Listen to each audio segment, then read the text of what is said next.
910 South Mountain Road, Floyd City, Utah 84037. We're going to begin this council meeting with the Pledge of Allegiance, which I will lead, and then opening prayer by Diane. Please rise. I don't know how this. I pledge allegiance to the flag of the United States of America and to the republic for which it stands, one nation under God, indivisible, with liberty and justice for all. Our most gracious Heavenly Father, we're grateful to be a part of the city here and in City Hall. We're grateful for the privilege we have to serve.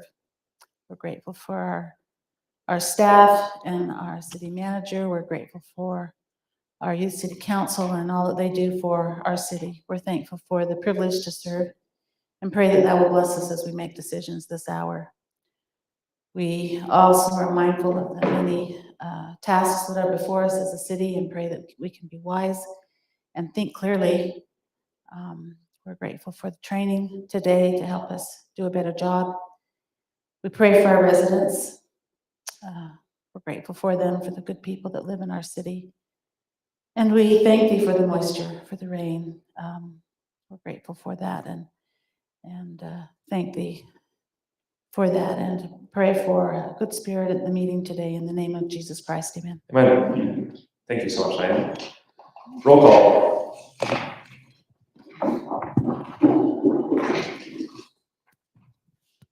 Councilmember Diane Anderson. Here.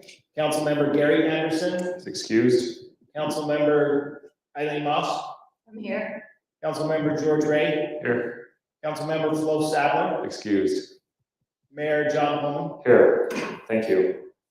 We are going to transition from item 1.3. We're going to move that down to item 5.1, which we'll do as an ethics training. So we're going to pass on city council training tonight. Moving on to conflict of interest. Do we have any that need to be discussed this time? Not seeing or hearing any. Going to move on to item number 3, which is a city council presentation. We have 2 wonderful people from the youth city council here that are going to present to us. Would you mind coming up to the mic and telling us your names? You can both go. Hi, I'm Lucy Groberg. I'm the mayor of the YCC. And I'm Sabrina Jackson. What? Okay. Okay, so our most recent project is we had a party with the Kaysville YCC. And so we just played games with them, got to know them, and also shared some ideas about things we could do for upcoming projects. And we also talked about doing a tour of the teen center at Mountain High, where they provide services for homeless teens in the district.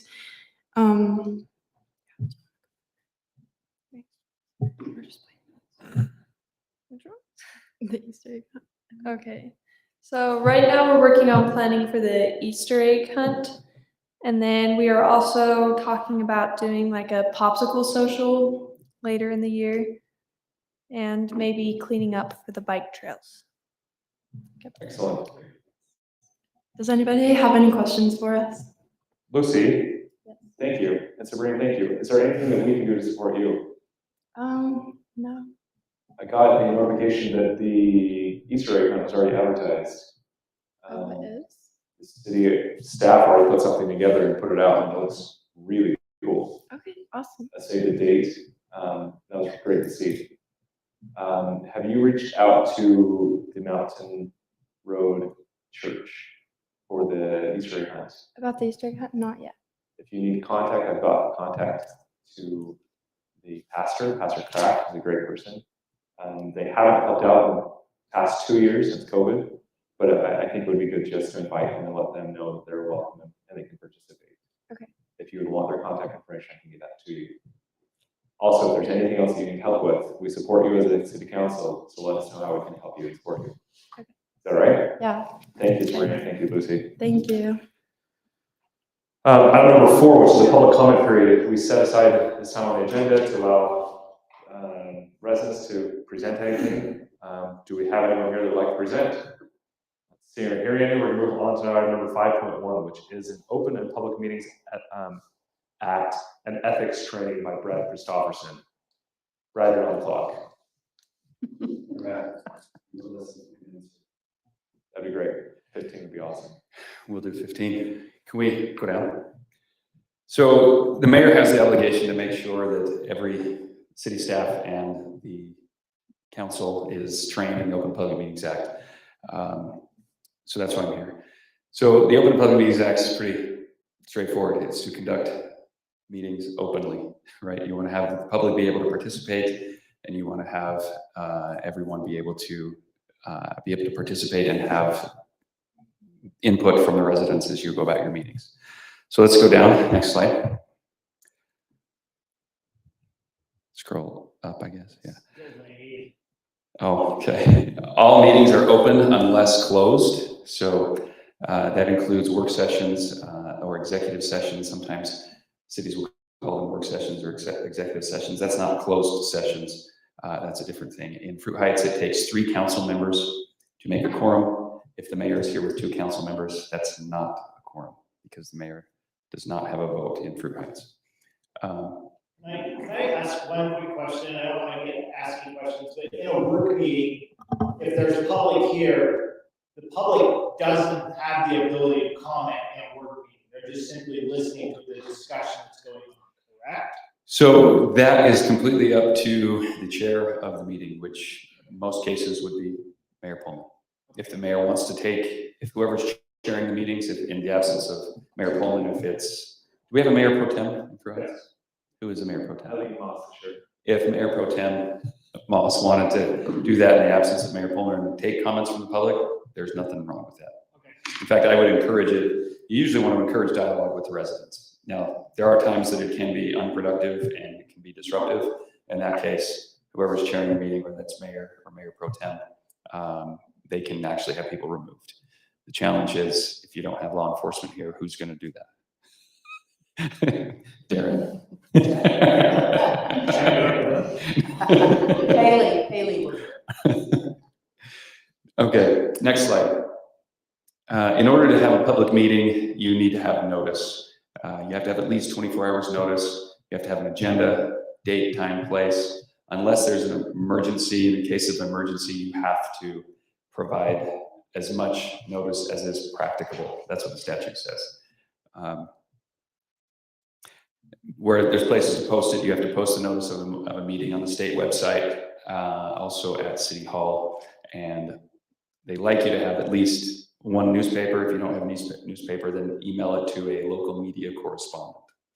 So other electronic means, if you have a website, the city website is a great place to post it. And if you have an email list of residents, that's also encouraged. You also annually have to publish a notice with the state of what your meeting schedule is going to be. And you usually approve that in January. We do have electronic meetings, and they are permitted by statute. You did have to, at one point, this council had to adopt a formal authorization from the city to have an ordinance that allows for that. The city's done that, so we do have that. As Mayor Pullman read this morning, or read at the beginning of the meeting, that this is an anchor location for broadcasting.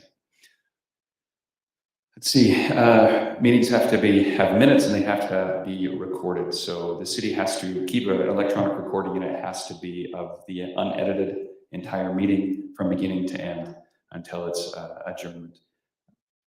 That recording has to be maintained indefinitely or permanently, and it also has to be available 3 days after the meeting on the city website.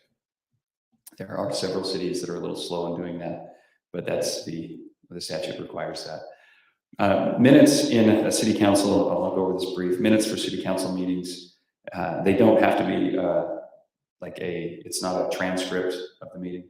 The minutes are just what generally happened, kind of a general summary of comments that were made. The other thing that's important to have in the minutes is a record of who was in attendance, and that includes members of the public. Let's see, let's go on to the next slide.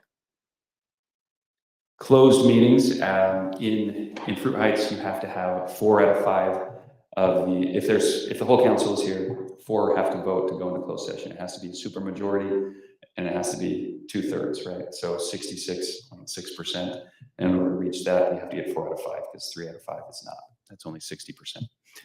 There's only certain reasons that you can have a closed meeting. It's to discuss an individual's character, professional competence, or physical or mental health. You do not have a recording when that is the reason in closed session.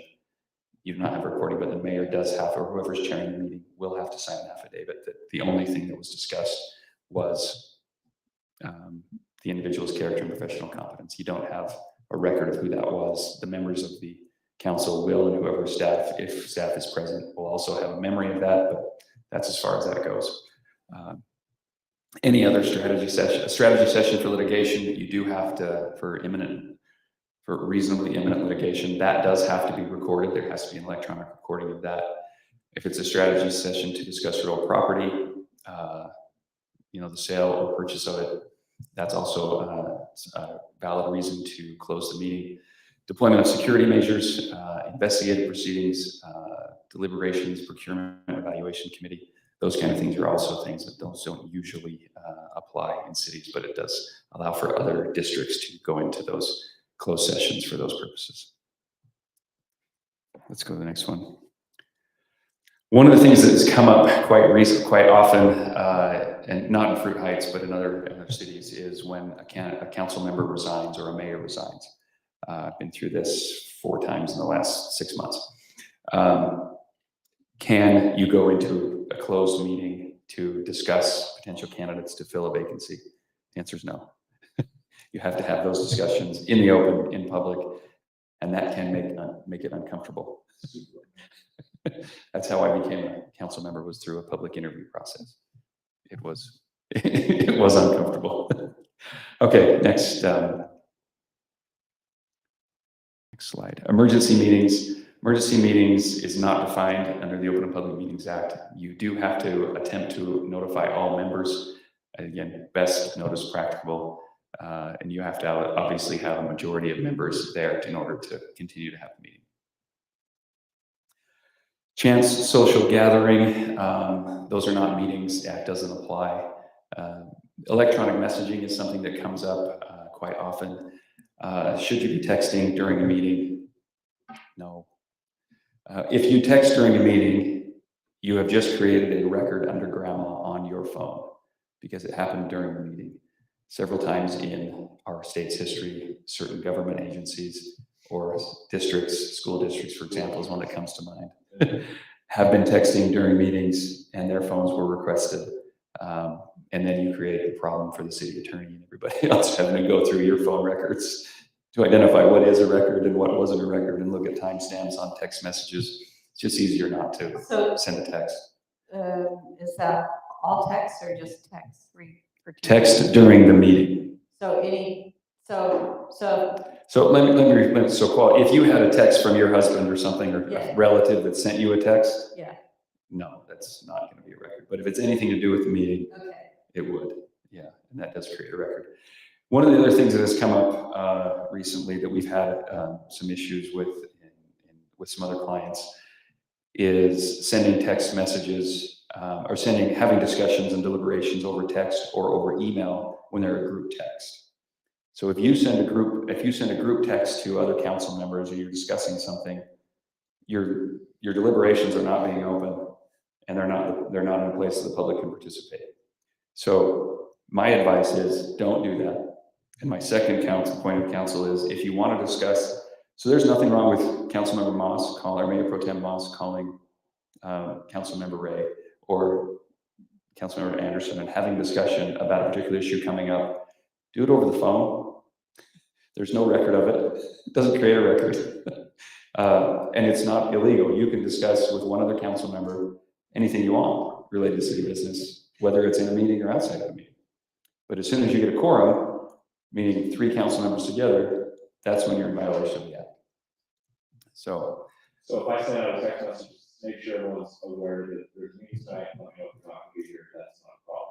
that's not a problem, no. You're not deliberating anything related to city business. You're not having a policy discussion or discussing anything on the agenda other than there is a meeting.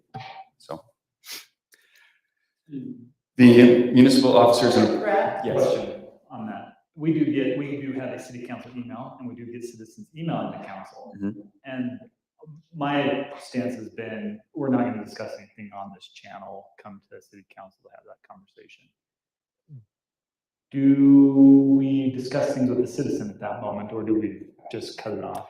That's up to you. So I don't think there's a problem discussing a matter. If it's a matter that's on the agenda, so you're elected officials, right? So the public, you kind of are beholden to the public on, for reelection and other things. So there's nothing to say that you're violating the statute by having discussion.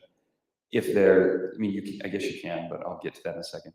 So if there's an agenda item, let's say it's a rezone, and the planning commission has given their recommendation, and there's a rezone coming up before the council, there's nothing illegal or unethical about you having a discussion with that unless it begins to translate into, I'll give you a campaign donation if I'm going to need your vote and I want to donate to your campaign at the same time.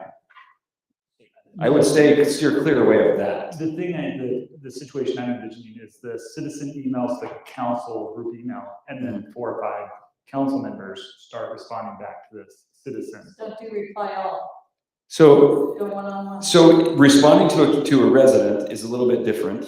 I wouldn't, and it's interesting because Fruit Heights doesn't have districts, right? Fruit Heights, everybody represents the city as a whole. And so, many cities have districts, and so then who's my rep? I will email them, but here, email everybody. I do like the idea in that situation. If one of you wanted to say, hey, maybe, have a rotating responder, that they can rotate and you can reply to all, but you wouldn't want everybody to chime in at this, doing the same thing, responding to the same thing. And typically, mayor would be the one that would respond, as a city, on behalf of the city as a whole. The council members can weigh in, but the different role, council members together can speak, as a group can collectively speak on behalf of the city, but the mayor is the only one with the authority to respond on behalf of the city. Subject to the city ordinances and his authority that the city council has given him and the state law gives him, right? Does that make sense? But I do, if there's an email for the entire council to understand, I do like the idea that you suggested. Let's go back and, hey, let's come to a council meeting. We can talk about this in council meeting. I think that's a wise decision because, again, and the other thing is if one of you wanted to make a phone call, again, you can make a phone call. Phone calls are easier to handle from a grandma standpoint, Government Records Access Management Act. So, okay, let's go down here. Mayor, how am I doing on time? You're coming close. Okay, we will. Let's get another hour. Okay, go down to the next one. Okay, so the purposes of the Municipal Employees Ethics Act, Public Employees Ethics Act, is to just make sure that you have a minimum floor of ethical standards. It's not a ceiling, it's a floor. You can't use your office for personal benefit.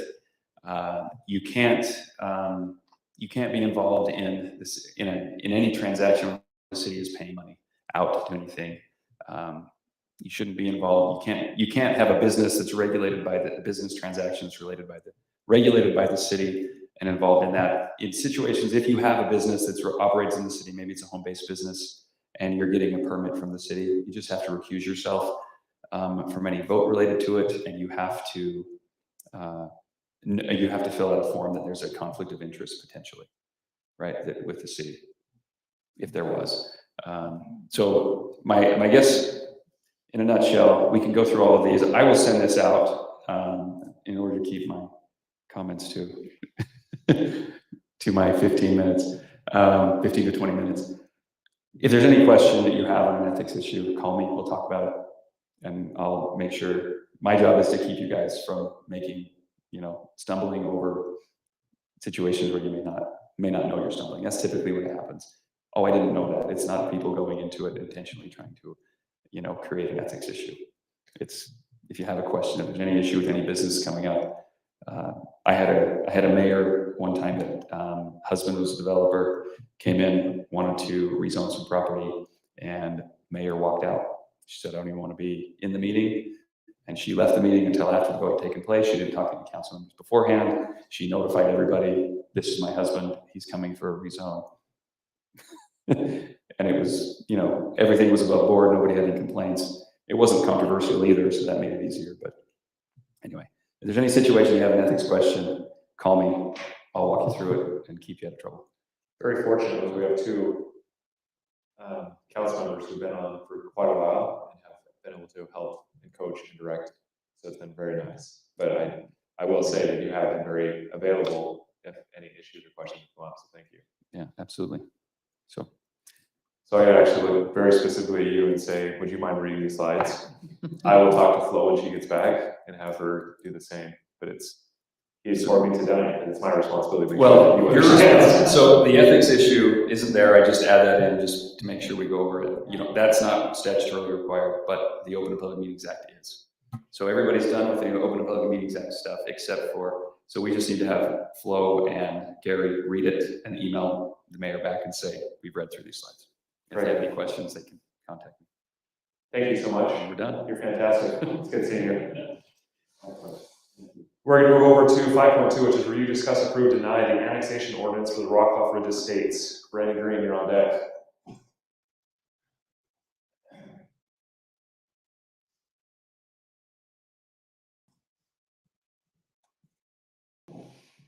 So we have been sitting on this until we've gotten a little further down the road with the development of Rockcliff Ridge Estates. We're at the point now where it makes sense to annex this into the city. This was heard a year ago, back on April 19th, 2022.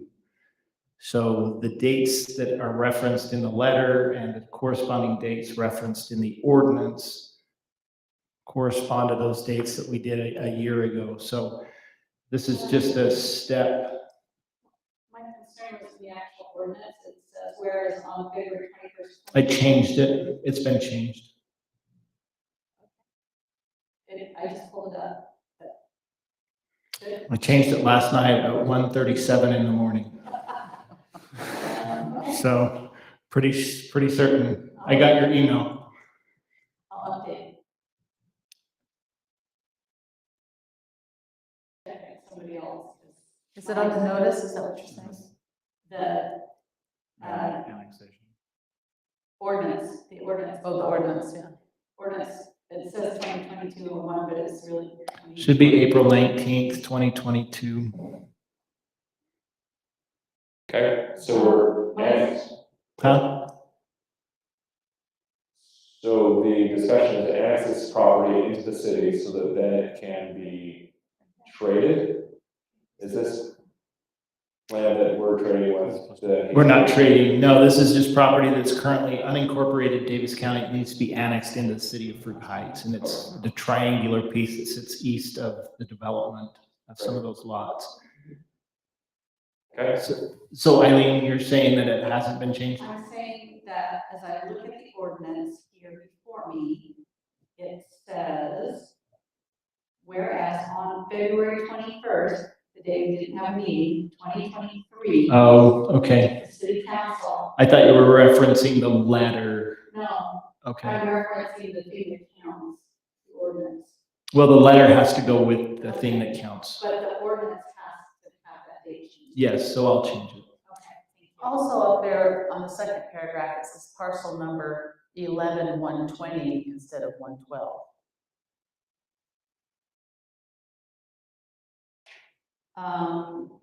At the very top, it says 112. Second paragraph, The you second see that? paragraph says 120, so there's an Scroll inconsistency. down to Instead of 112 112. as well.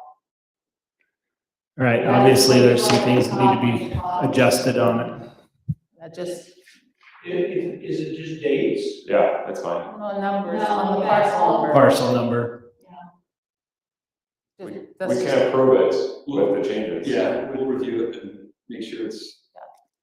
I'm just pointing that out, not. Okay, not- so we'll table it and I'll bring it back next time. No, no. We can approve the changes. Oh, okay. I think we can change it. Absolutely. So I would look for a motion. I'll move that we approve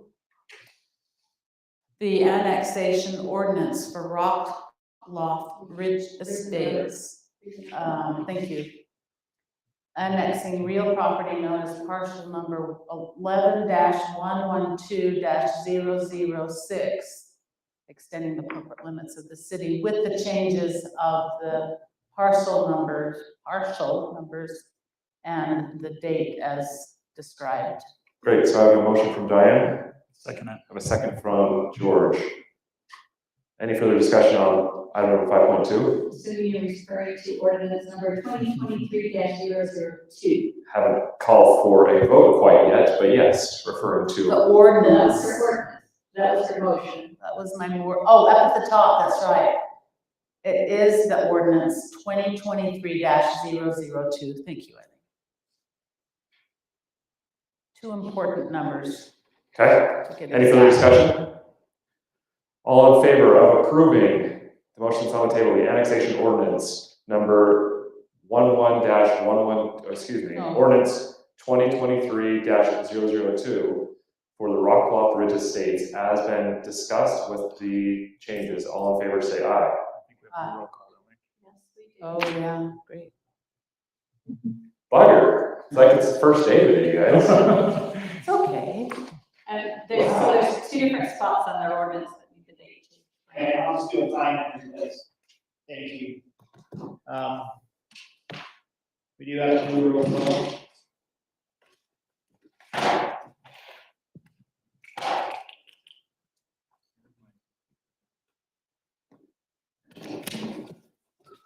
Good catch on the date, Eileen. We didn't meet on that. 21st, pretty honest, wasn't good. Councilmember Diane Anderson. Aye, Councilmember, yay, aye, whatever. Councilmember Gary Anderson's not present. Councilmember George Wright. Aye. Councilmember Eileen Moss. Aye. Councilmember Gary Anderson, not present. Full salaries. Close Adler, not present.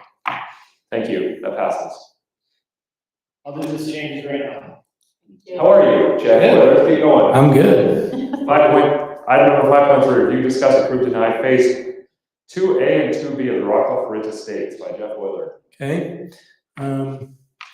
Phase 2A, Matt Lowe, the developer of Rockclough Ridge, has requested to give final approval for, could you stay just another minute, Brad?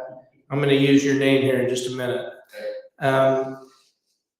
For phase 2A and 2B. Phase 2A is all related to geotechnical conditions. All of the utility improvements were approved in phase 1. So all of this road and all of the stubs, utility stubs into the property were all part of phase 1. So this only is about these lots. And the reason that they were left out of phase 1 is because there were still geotechnical conditions and requirements that were being worked out. And so that was, the developer feels like that they have met the requirements. Brandon and I spent several hours on the phone with Tim Thompson, our geotechnical engineer, week and a half ago, and just going over everything, and saying, let's go over all the new things that were reviewed and talked about and all this, and out of this 580-page document that we've got, he had highlighted dozens of things. The bottom line, and the thing that's important, I think, for you to know is that we're in a situation here where you would like to say right now that everything has been done from a geotechnical standpoint. The problem is only 50% of it has been done.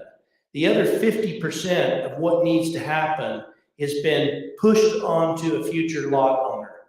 They're going to have to do certain grading, and they're going to have to install certain improvements on their lots, and all of this, that, and another. It's tons of things. I've never seen so much stuff that has to be done.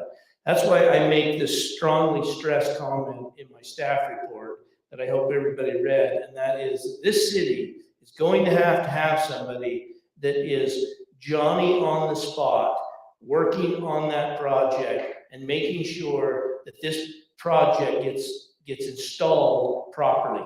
That means every set of plans that comes in this office, everything that's built on the ground, everything. This city is small. You do not have the staff capability to do this on your own. You're gonna have to get somebody that is basically living there and make sure that these things get done right. Brandon and I have said that our goal is, let's get this subdivision installed close to what has been required as possible. Because CMT, the geotechnical engineer, has left themselves multiple outs.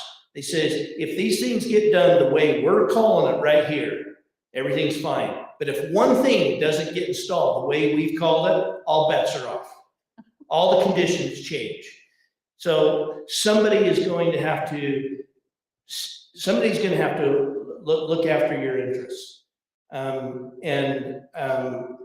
stress that in the most, in the strongest way possible. What? I didn't see your letter. I just was saying. And we had a lot of reading for this meeting, but I don't know where it is. I didn't. You don't have that in there?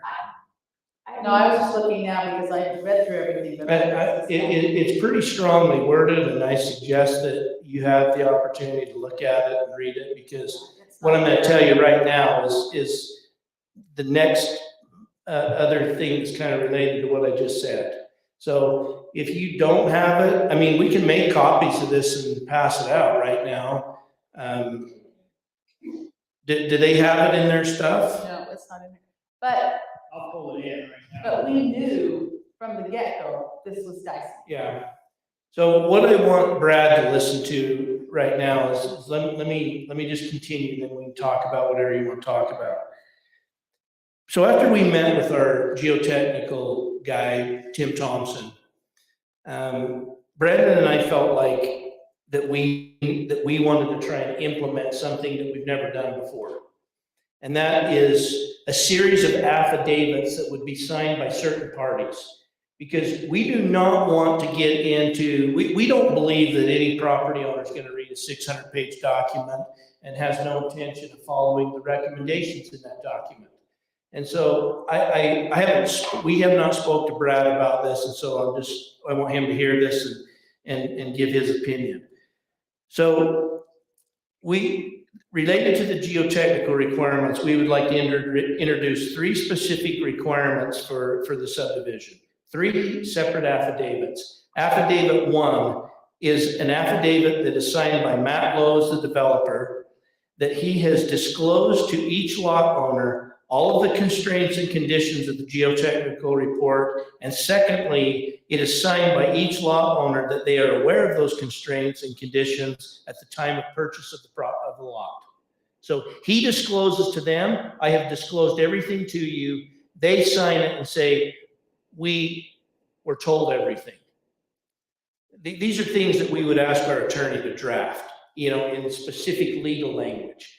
Affidavit number 2, there would be an affidavit signed by Reeve & Associates as the project engineer and CMT as the geotechnical engineer that confirms that each individual set of plans submitted to the city by individual lot owners conform to the requisite portion of the geotechnical requirements.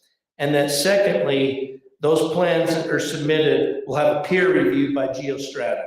So the engineer and CMT sign an affidavit saying that the plans that are submitted to the city for this individual lot, for lot number 1, meets all of the requirements that we laid out in that report. Affidavit number 3, there would be an affidavit signed by Reeve & Associates and by CMT stating that the as-built conditions on each lot comply with the plans that were submitted and approved on each lot. This affidavit will also contain the signature of the homeowner stating that they will not modify any of the grading or installation of required conditions. This affidavit would be recorded with the property and run with the land. That's some stuff that we've never done before, but we're trying to put the city in a position that you have the best opportunity to protect yourselves when X lot owner comes in here and says, I didn't know any of this stuff. I didn't know any of this stuff. I didn't agree to any of this stuff.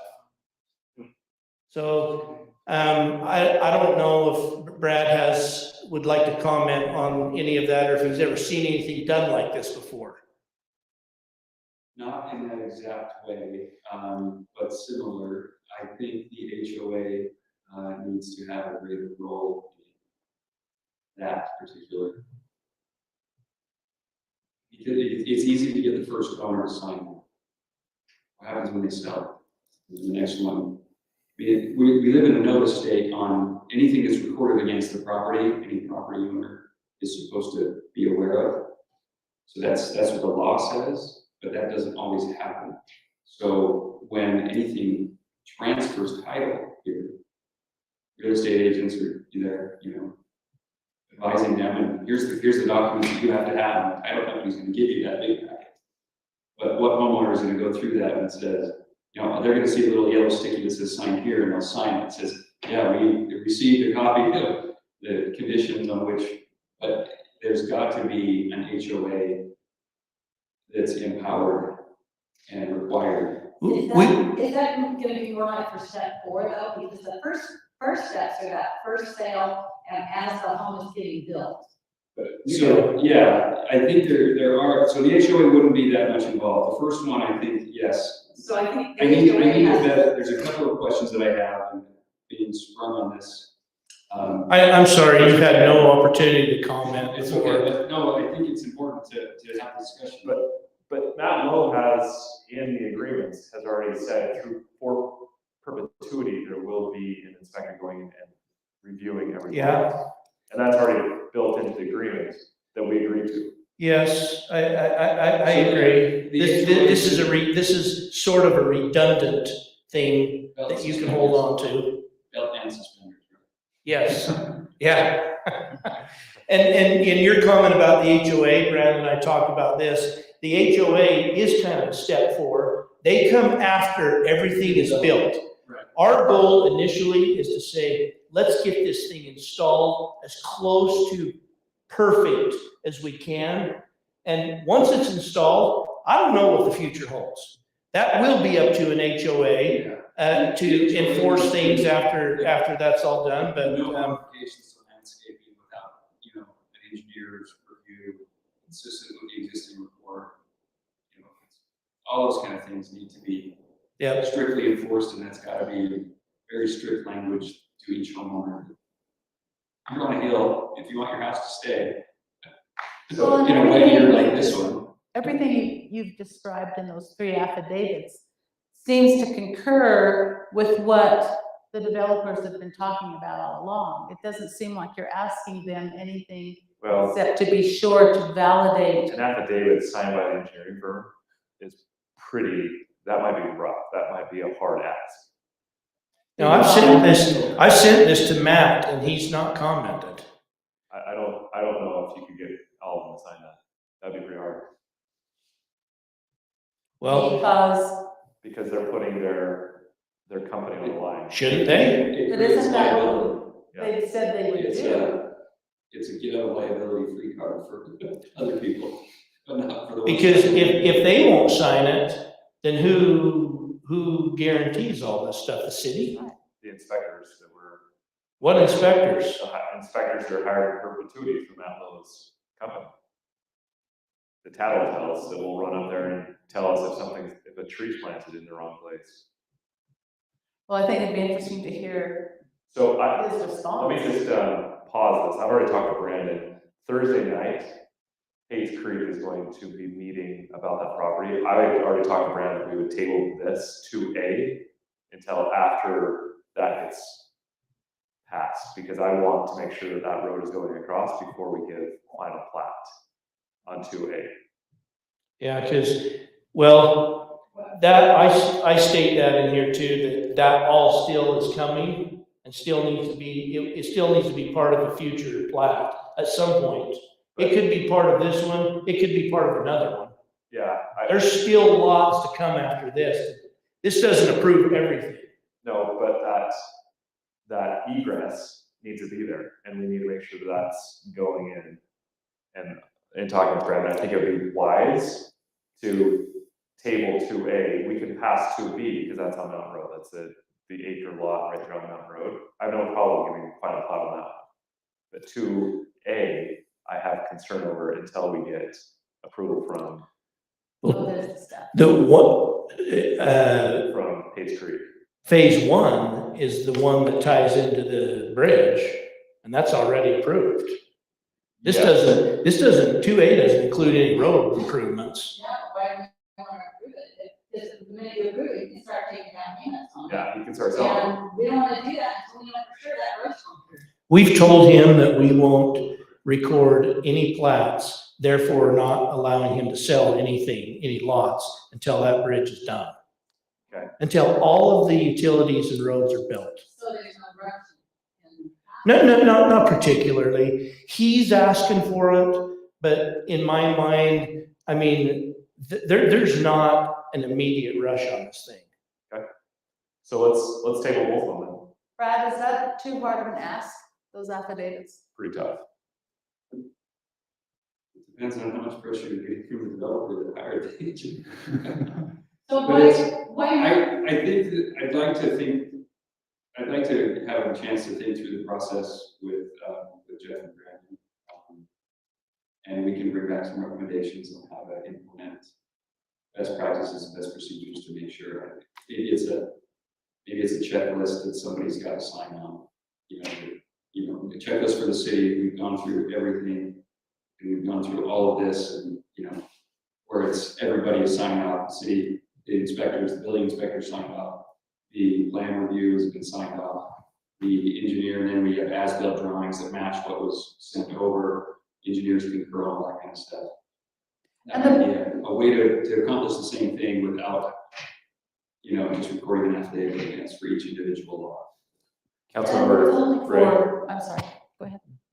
This might be a tangent, sorry, could have held it a little longer. When I was reading notes on here, speaking of, the liabilities, it mentioned the backside of those houses and how there can't be any egress, doors, windows facing the mountain for slides.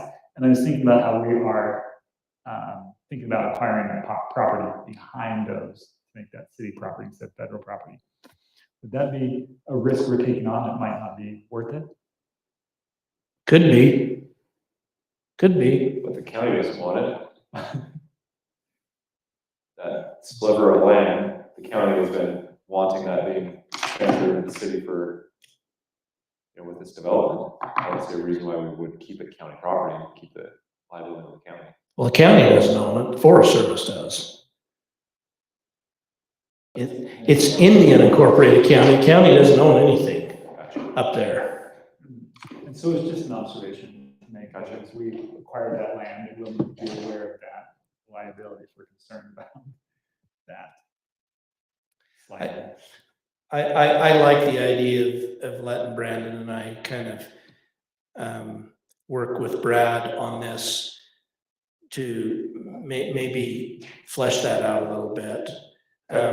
We just want to be in a position, we do not want to be in a position, we want to put the city in a position that a lot owner cannot come back in and says, I didn't know any of this stuff, I didn't agree to any of this stuff. Well, the Because bottom line that discussion is coming. It has happened to us so many times. And we want these guys to say, we want to pull out this piece of paper and say, here's your signature right here saying that you did get it. If you didn't read it, that's not our problem. Well, and it's not only to protect the city, which is the prime thing, but it's to protect the landowners. I mean, it's ultimately. to It protects protect- everyone. It's really important that we get that right. So I would look for a motion on item number 5.3. Are we gonna discuss 2D? You want to discuss 2B because it's completely separate. Favorable. I move to table, phases 2A and 2B until after the Heights Creek meeting. Okay, so I have a motion from George. Second from Eileen. Any further discussion? All in favor of tabling item number 5.2, which is phase 2A, phase 2B of Rock Hall Rent Estates, say aye. Any Aye. opposed? Okay, thank you. Thank you. Thanks, Thank Jeff. you, Jeff. Item number 5.4. Review, discuss, approve, deny interlocal corporate agreement. Brad, thank you for coming. Sorry, you gotta go out like the front door. No, the back secret exit, Yeah, but it's on camera, so we all see that he's leaving. yes. Review, discuss, approve, deny interlocal corporate agreement for the 2023 municipal election service with Davis County Elections Office. Brandon Green, you got the floor. This is not a new interlocal agreement. Very similar to the in the past. Yeah, this is, just changed and hopefully I got all the dates right on this one. I did make those changes on that one. So if you'd go in there and just look at it before the night's over, make sure I got it right. So interlocal agreement with Davis County Elections.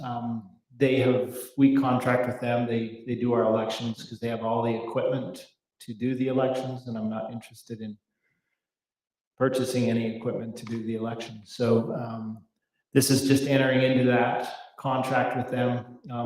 The beauty of the way we do things in Fruit Heights is we have our caucus meetings, which saves the city a little bit of money for the primary election, but then we have some money that we pay them for the general election. With that being said, council needs to start thinking of some dates that you want to have your caucus meetings. That's a requirement. Well, you have to wait until after the people apply or. You know, what? I'll do this. I'll come with some recommendations of what we did 2 years ago. Yeah. And present those on a follow-up item next city council meeting. So, but this is just that agreement that we contract with Davis County. So any questions I believe I included the cost, the fee schedule associated with it, and the ordinance as well. Great. I move that we approve. Approve?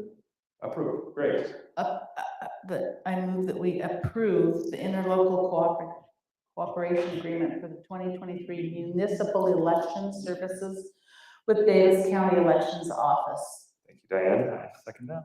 A second from George Ray. Any further discussion? All in favor of approving the interlocal agreement for the 2023 municipal election service with Davis County Elections Office? All in favor say aye. Aye. Any opposed? That motion carries. Item number 5.5, review and discuss, this is not an action item, the final general plan revisions. Brandon Green. So the Planning Commission will be holding a public hearing on the 28th of March to adopt the general plan. Now, I need to let you know that there will be some amendments coming following the adoption of the general plan. But I want to have you look it over and make sure that we're good. Councilmember Moss emailed me and I made changes.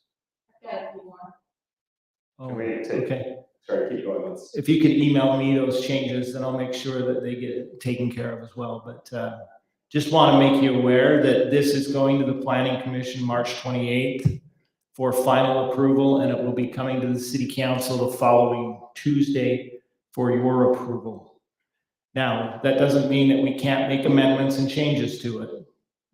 We are under the gun by the state of Utah to adopt the general plan. It was to have been adopted by February 16th, but because of situation beyond my control and our control, we have pushed that back, and the state is aware of that. I've corresponded with them, talked to the Department of Workforce Services. They're aware of it. Spoke again with her today and let her know that it will be adopted. So. I think there's a lot to it. It's actually quite thorough. Some of the comments that were put in at the end by the citizens, I mean, that was the citizen comments, it's kind of interesting that there weren't more. Mm-hmm. But I was hoping we would get more, but it tells me that the residents are content. And is there going to be change? Yes. And I think that's my hope, is that as we look into the future, I hope that councils in the future will be able to look at this document and say, yeah, this makes sense for our city.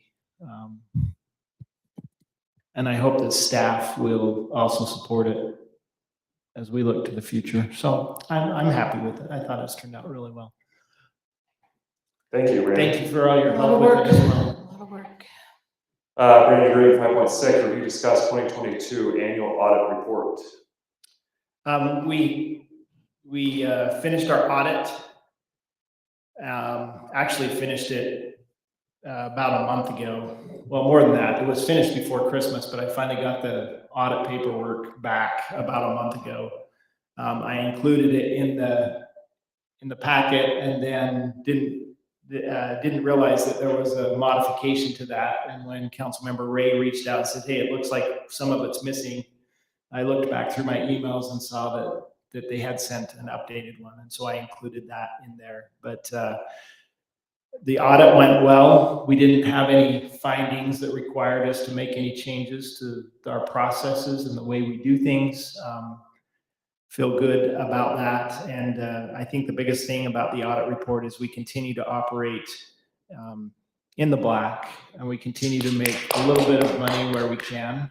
Some of the things that we will have to look at in our next budget is an increase to the amount of money that we collect, the city collects on garbage cans and on the sewer rate. And there would be a small increase because what's happening is the city is having to contribute a small amount to those two funds to make sure that they balance. And we want those to operate as an enterprise fund where the city doesn't donate any money or give any money to those. So we just need to increase the fee that we charge to the residents to make sure we cover our costs. And we haven't done that on either one of those for a period of time. You also need to be aware that garbage rates will be going up by the hauler. So that'll be in the budget as well. So I present to you the audit report for 2022 and let you know that the auditor and everybody that looked at that is pleased with the financial situation of Fruit Heights City. Thank you, Brandon. You did that so fast. I just remember 45 minutes with the auditor. So you're telling us now, let's go look at page 16. And then we're going to see, now look at the third paragraph. You were invited. I'm shocked, you know. I figured you could read through it, and if you have any questions that I'm not able to answer, I'm happy to put us on a conference call with the auditor, but I didn't feel like there was a need to invite the auditor to come in and bore us with numbers. Thank you. Agree. Item number 6.1, which is a review approve the city council minutes from February 7th. I made a couple changes an hour or two ago. Just little tiny things. So with that, I would look for a motion. I would request that we approve the city council member minutes from February 7th, 2023, as they are currently contained in our. Thank you, Randy. I'm sorry that I should have made changes. I just want to make sure that these ones got made. I should have done them in advance, but the one thing that I wanted to fix was it was in the council training thing in the parentheses. I didn't change anything there. You didn't change anything? No. No. I don't know what that chance at election years means. Anyway, that doesn't sound right, but I don't have my original copy Can you fix it right now? can I? I might be able to if I can get in there really Just quick. delete that, work with those elected officials, just delete that parentheses. What? It's Just in the click second or- paragraph, Fruit Heights City has been, it's Clicker purple. Brandon's tribute, but I don't know what that, do you know what I'm talking about there, Brandon? I'm not there yet. But I I'll think get I there. made some sort of comment. I'm erasing it. Yeah, we are. Okay. Great. So I have a motion on the Hold table. on, hold on. And then the follow-up where it says, talks about vetting, most of the funding vetting. I'll find that. I'm sorry. And what it was supposed to be vetting, Vetting, okay, good. That's what I thought it was. And then when we talk about Jamie Foxx, she says our reference. Is that something I'm not familiar with, the term? That Jamie Foxx was our reference? Who's That's Jamie? point of Contact. Okay, all right. Jamie. Jerry Cox. Jamie Foxx, not Fox, Oh. Jamie Foxx. And then on the report, the staff report was where it talks about meeting with Lincoln Hill, with members from Lincoln Hill. Is that the name of the company or is it? Company. Okay, because I thought, all right, then that's good. Thank you. I second the approval then. Excellent, so a second from Diane, all in favor, say aye. Aye. Any opposed? Motion carries. 7, check register. Did you get a It chance was to, spectacular. did you get a chance to review them? Yes, I did look through the check register and, Are you okay with what I sent you? Is that what you were hoping? yeah, that helps. I'll get more familiar with it as we go month to month. Okay. Have questions. You know, if you have any questions, you can ask me, right? Yes, absolutely. But I will get more familiar with it before I start harassing the question. But by that time, you'll probably be gone. So. I think you made yourself very available for it, Brandon, thank you. Okay. Item number 8.1, follow-up from previous meeting. So YCC, I told them that the jail, Davis County is not doing jail tours since COVID, and they've not opened that up. I asked again, and they said, sorry, we'll do virtual tours of the jail this time. But it was a good thing that they reached out to the teen center. Yeah. That was a positive. It's awesome. To do. 8.2, city manager application process. So the applications have been, the applications have all been submitted.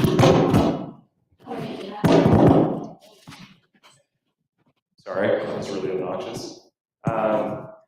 So the process is going that we got 13 applicants, and I feel pretty good about that. The quality of the applicants was pretty good.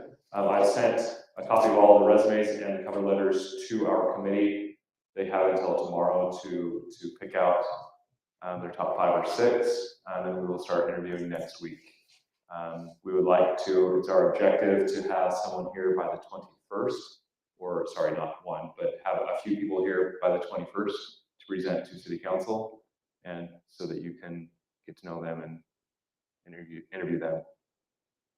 And what is Brandon hoping for to be his last day? 16th. Of April? Yeah. May 16th. Oh, okay, good. Yeah. I know you may not be saying good, but we can say good. Our objective is to have someone and to extend an offer by April and have the transition by May. A city manager, has to put in their time, their 2 weeks, whatnot. I think the transition is fair. So if we don't meet that, then it will be the first city council meeting in April, but we're trying to do everything we can. The committee has been great. It's been awesome working with them. Kyle Laws with West Point, is the city manager for West Point, he's on the committee. He has provided a lot of very valuable input. Todd Stevenson, Julie Busha, and Clark Moss it's been great working with them so far. I will keep you updated on that. If you have any questions, you can reach out. City council staff reports. 9.1. So the county is in the process, since the paramedic licensing shift, there's currently 4 dispatch centers in Davis County. Bountiful runs one, the county runs one, Clearfield runs one, and Layton runs one. The objective is, and the county is going to lose funding from the state if the county isn't able to cut down on the number of transfers that are going between dispatch centers. An example of this could be, you are in Clearfield and you happen to reach the dispatch center of the county right there in Farmington across the street from you. Excuse me. Yeah, you're in Clearfield, in Centerville, and you hit the dispatch center in the county. They have to transfer you down to Bountiful, to the South Davis Fire Metro for them to dispatch. Right now, Davis County has the highest transfer rate of all counties in the state, and it's enormous. The objective is to get the number of dispatch centers down to 2. Bountiful is unwilling to, South Davis Fire Metro is unwilling. South Davis Metro Fire. Metro Fire that's run by Bountiful City is unwilling to relinquish theirs. And Layton as well is unwilling. So the county is now coming back and saying, okay, we'll get rid of ours, but we need to make sure this works well. The process is ongoing. The challenge that I keep on raising is that as the city of Fruit Heights would go to Layton, the taxation without representation would be in effect, where they will set their rates. They might need new hardware, new software, whatever, and they're just going to assess the charges to all the cities within the North Davis. That's a concern. They're working on it. Nothing has been finalized. But my proposal back to them, and I think it's actually happening, that North Davis, which is going to be run by Layton, will have representatives from every city that will be on the Budget and Finance Committee. It's a non-binding committee, but it will have a voice in finalizing the budgets for the annual. So we would have most likely a city manager that would sit on that. And an elected official as well. There'd be two bodies that would sit on that. The challenge is with this move, it's been run very well by the county. And I'll actually give Sheriff Sparks a lot of credit. He's done a very good job, and he has put his ego in check in stating the fact that he's going to step away from the dispatch center, even though it's dispatching all of his people throughout the entire county. I personally feel that the county could run it better, but we have a couple cities that are unwilling to modify what they're doing. Clearfield's already said they're willing to move. Clearfield's actually moved over to Layton They moved already. over already. It was a very quick decision. Layton is building a new dispatch center, and they're building it very large so they can handle everything. That's just keeping you up to date. Update on the water infrastructure grant. So we put in, actually Brandon put all the work in last year to put in a water tieback for 1800 up on the East Bench for the East Bench Water District. That went through. Brandon received approval that we were awarded that grant. It then went back through the appropriation individual, and he pulled it, and he said that we did not qualify. This individual happens to be actually a really good friend of mine. I called him on the cell phone and spoke very directly with him about the benefit that the city of Fruit Heights would have. Our budget being $1.2 million, and $1 million grant is a generational impact on the city of our size. He said, I'll get back to you in 6 months. That 6 months just lapsed, and he told me that we only qualified for $300,000 of our $1 million grant. I worked with him quite a bit. I texted out the verbiage in that bill that he wrote in there. Day before the bill of bills was approved, our grant got pulled out. Our verbiage got pulled out. He called me and told me it got pulled out over the weekend. I called Brandon. Brandon got in touch with Lincoln Hill. Within 24 hours, that got put back in, and that was approved last Friday. So we got fully funded on our East Oaks East Bench Water District grant for $1 million. It's a long story, but there was a lot of moving parts, and I tell you that without Brandon jumping on the phone, he was texting President Adams, Senate President Adams. He was on the phone with Lincoln and Casey. I was on the phone with my contact, and it was being watched very intently.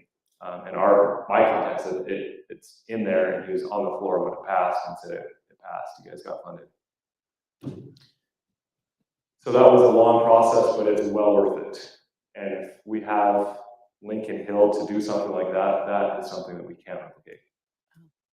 Because you literally were told half a dozen times last year that it was funded. we were awarded and funded. In fact, he and I went and met with President Adams down at the Capitol last year to thank him for it. He's like, well, you're welcome, but don't hold your breath until you see the check. And then literally it got pulled, and it's back in, and so that was a really good project. That was something that. So do we have a time location today? yes, that will be a tieback up on the east bench. Culinary water, it'll take the water across the road that ties into Farmington and then drop it down Okay. and tie it into the, View Court cul-de-sac. That was a really good grant to get. Wow, that's good work, good work. So that's. John worked hard on it, Mayor Pullman worked hard on it too. Yes, Mayor and Pullman worked hard on it there's too. some Yeah, thank you, land Mayor. that will use to be developed. The political system worked. I know. 9.3, Brandon. So, last Wednesday, Darren and I took a road trip. Thursday, so long ago, I forgot. Last Thursday, Darren and I took a short road trip and drove down to St. George.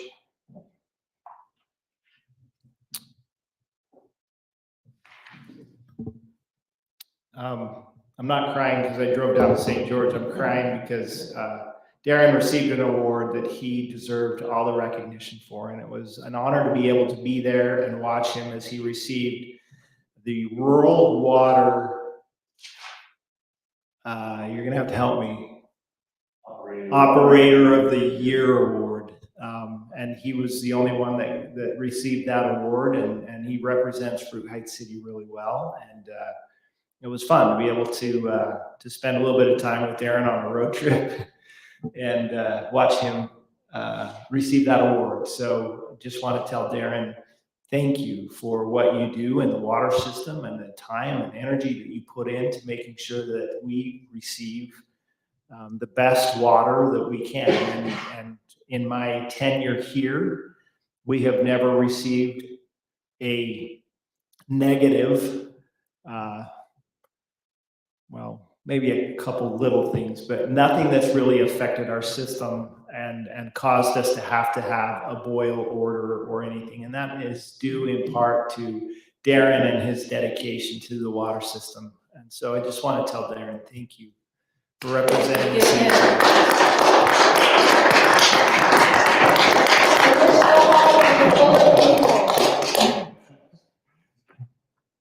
Okay, thanks. Darren, thank you. It's great, and I was pleased to see you there in person to receive the award. So thank you for taking the effort to go down there. It's posted on Facebook. If you take a second, it's neat. He's definitely recognized. Will you put that on our website too? It's Okay, good. I didn't see it. just one quick question, Darren, with regards to water. If we have an 83 scenario where it warms up very quickly, and we have all the water coming down the canyon, what are our plans? What are we going to do? And where's the detention basis as far as UDOT's concerned? So UDOT is working very fast, as fast as they can down there on the detention pond down there. Their goal is to have it done probably in the next month. So we're hoping that's all completed. We'll be ready if it comes to that point. We'll be ready to just do the things we need to do to make sure people are safe.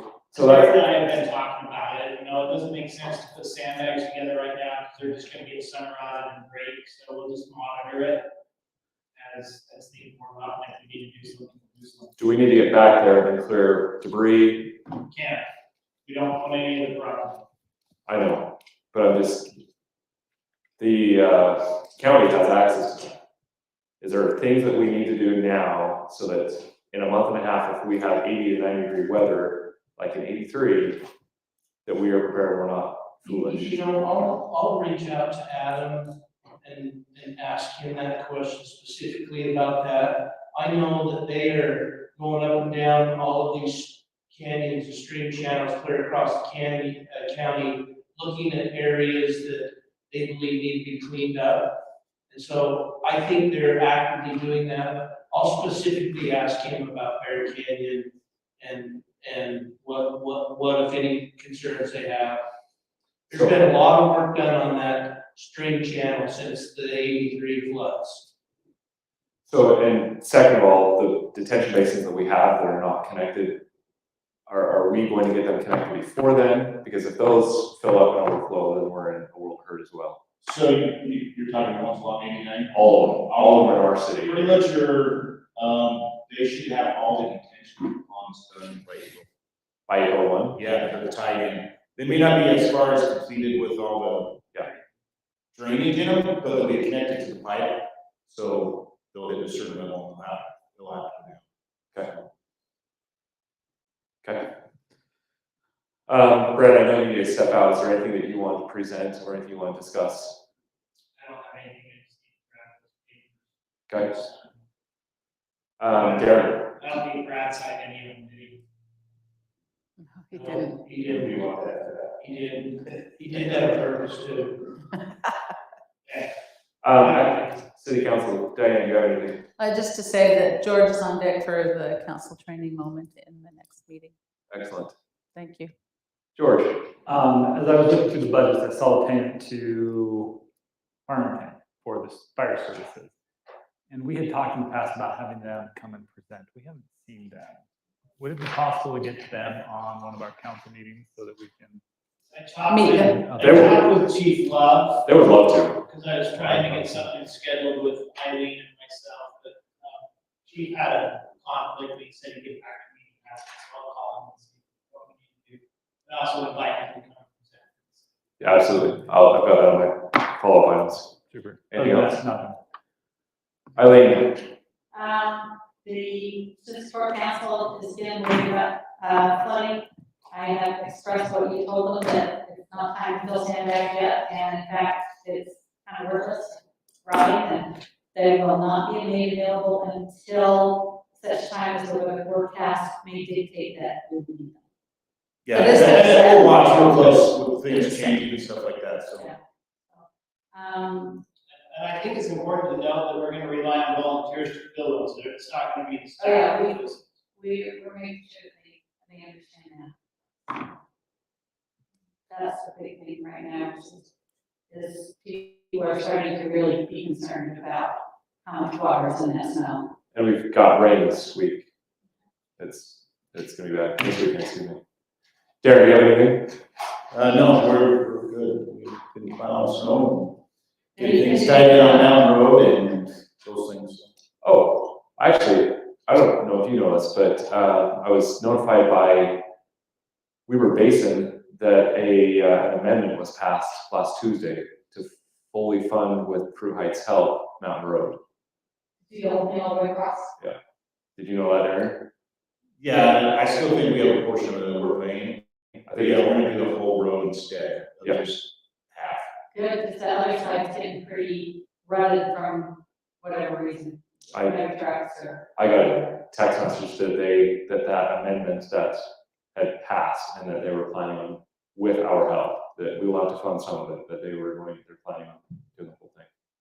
Excellent job, Darren. I think that's you keeping the conversation going with them. Just a little bit. Yeah. We have anything close to a date certain when the West Side Front Road is going to open during the daytime? Spring. For, just over here by the shop. No, yeah. I think. I expect you'll see it about the end of March, first of April. So pretty soon. Yeah, they've got a few things they're trying to finish up, light poles, they got a little bit of sound wall, and just a little bit of concrete work they want to finish before they open it up to the traffic. And how are we doing on other lighting in the city? We're trying to repair it as they get broken, those lights, and then we'll just pick out areas and replace lighting if we can. So one thing that I noticed, particularly in my neighborhood, is the bottom Cherry Drive, there used to be lighting down there, and it's very dark. One of the concerns that I have is people sometimes are idiots, and if somebody goes racing down Cherry Drive, There's a sound wall stopping now. there's a sound wall stop, that's right, and it's not a well-lit sound wall. Yeah, we have chance to lights in different areas, so as we upgrade them and stuff like that. Great. Thank you, Darren. We appreciate all you do. That is all the agenda. I would entertain a motion. Motion to adjourn. Motion to adjourn by Eileen. Thanks, Haley, for all you do. Second from George. All in favor of adjourning, say aye. Aye. Adjourning at